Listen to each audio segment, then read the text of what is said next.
जाटवों के स्वयं को चमार से अलग समझने की सार्थकता।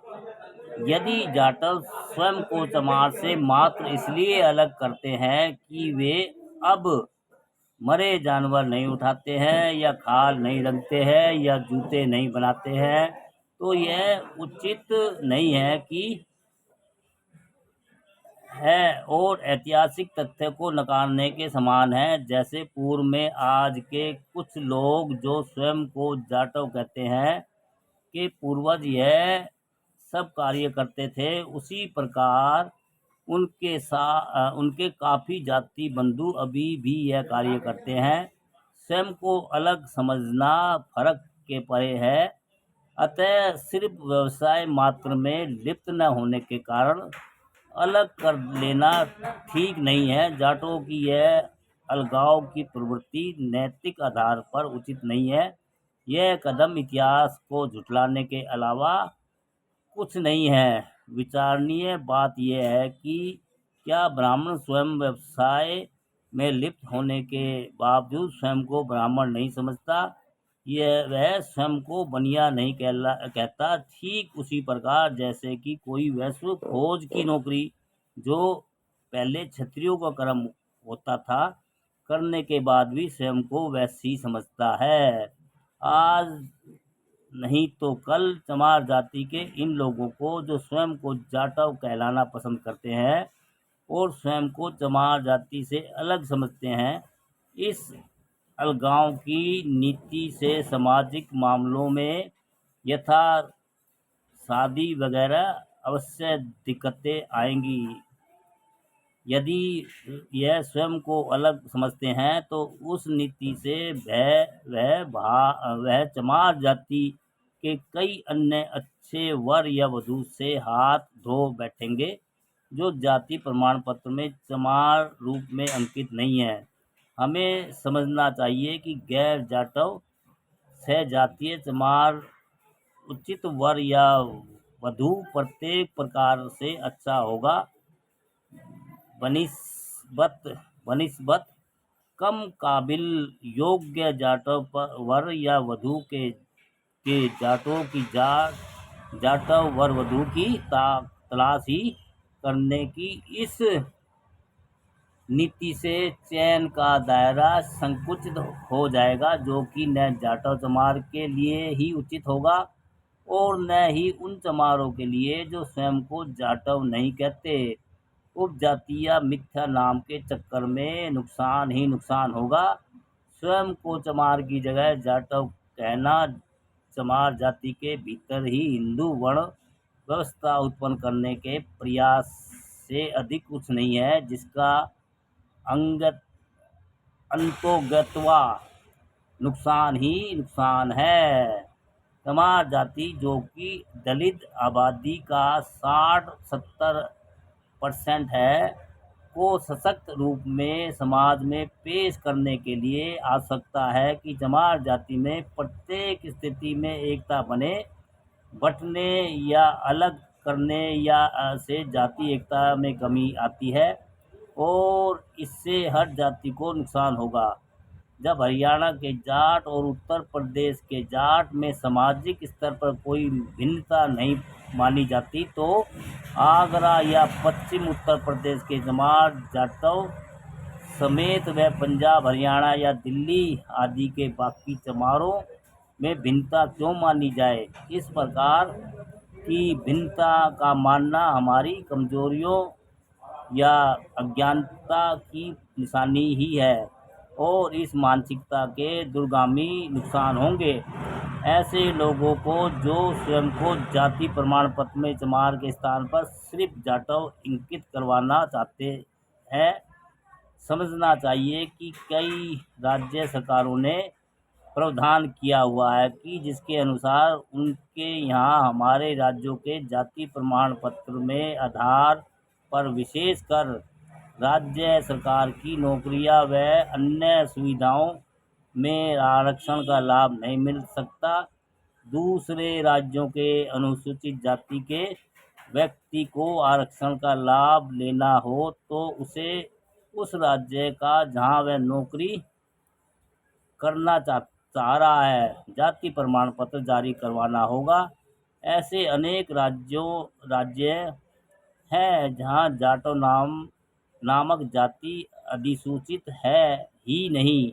अतः ऐसे में जाटव नाम पर जारी जाति प्रमाण पत्र के आधार पर उक्त प्रकार के नए राज्य में जाति प्रमाण पत्र बनवाना असंभव होगा, और जिसका सीधा सीधा मतलब आरक्षण लाभ से वंचित रह जाना होगा। अतः इस दृष्टिकोण से भी समझना होगा कि यही लाभप्रद रहेगा कि हम जाटव बनाम चमार की बहस में पड़ने की बजाय जाति प्रमाण पत्र या तो चमार जाति नाम से बनवाए या फिर जाटव के साथ कोष्टक में चमार लिखवाएं, जिससे कि हम अनायासी आरक्षण लाभ से वंचित न होने पावे। हमें समझना चाहिए कि स्वयं की जाटव घूसिया झूसिया कहने से सामाजिक स्थिति में किसी प्रकार का कोई फर्क नहीं पड़ता, क्योंकि स्वर्ण जाति के लोग तो जानते ही हैं कि जाटव चमारी हैं, और जाटव की यह नीति उसी प्रकार की है जैसे रंगा सियार स्वयं को ऊंचा उठाने के लिए शेर समझने की गलती कर बैठता है।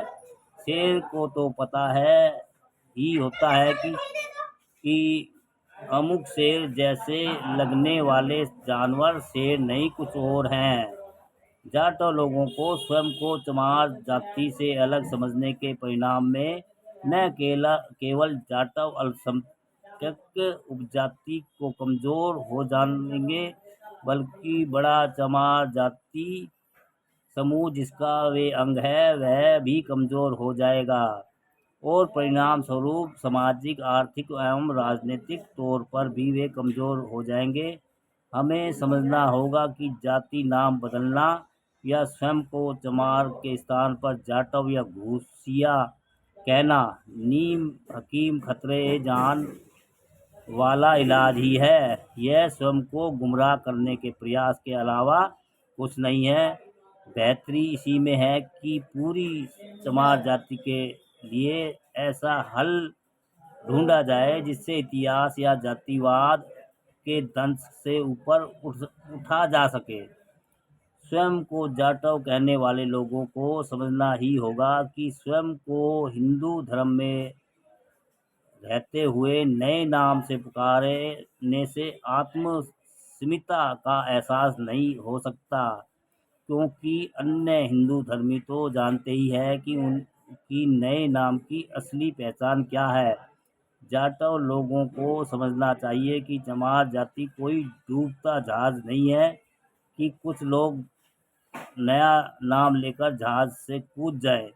हमें समझना होगा कि प्रयास ऐसा हो कि संपूर्ण चमार जाति एक रूप में विकास की दौड़ में शामिल हो, ठीक उसी प्रकार जिस प्रकार की राजस्थान की मीणा अनुसूचित जनजाति के लोग स्वयं को चौकीदार मीणा या जमींदार मीणा की बजाय मीणा ही कहते हैं, और आपस में शादी व्यवहार भी करते हैं, जिसका परिणाम राजस्थान में देखने को में आता है कि पूरी मीणा जनजाति आर्थिक व राजनीतिक पटल पर अपराज्य सशक्त शक्ति के रूप में उभरी है। क्या यह सत्य नहीं है कि बहन मायावती की सफलता का कारण